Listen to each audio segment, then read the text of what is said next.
வணக்கம் and welcome to Green's மணியா channel. இயற்கை நேசிப்பவர்களுக்காக இன்றைக்கி ஒரு பியூட்டிஃபுல்லான மெடிடேஷன் காம்போ தாங்க. என்னென்ன இந்த காம்போவில் இருக்குது அப்படின்னு பார்க்கலாம்.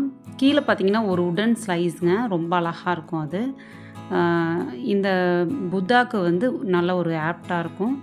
நெக்ஸ்ட்டு ஒரு ஹட்டு, அதுக்கு பக்கத்துலேயே பார்த்தீங்கன்னா ஒரு குட்டி மஷ்ரூமு, நெக்ஸ்ட்டு 2 ஷீப் ஒரு அமைதியான ஒரு இது, அதனால் ஷீப் எடுத்து வச்சுருக்கேன். நெக்ஸ்ட்டு பார்த்திங்கன்னா ஸ்வான் பார்த்திங்கன்னா 2 டிஃப்ரெண்ட் வெரைட்டிஸு. இதுவும் பீஸ் குறிக்கிறது தான். நெக்ஸ்ட்டு 2 ரேபிட்ஸு அண்டு ஒரு கேக்டஸ். இந்த காம்போவோட ப்ரைஸ் பார்த்திங்கன்னா 290 ப்ளஸ் ஷிப்பிங்க. ஒவ்வொரு மினியேச்சர்ஸும் நீங்கள் தனித்தனியாக வாங்கும்போது ப்ரைஸ் இன்க்ரீஸ் ஆகும். இன்னும் நம்மக்கிட்ட நிறைய மினியேச்சர்ஸ் கலெக்ஷன் இருக்குங்க. உங்களுக்கு வேணும்னா 9488229896 இந்த வாட்ஸ்அப் நம்பருக்கு மெசேஜ் பண்ணுங்கள். தேங்க்ஸ் ஃபார் வாட்சிங்.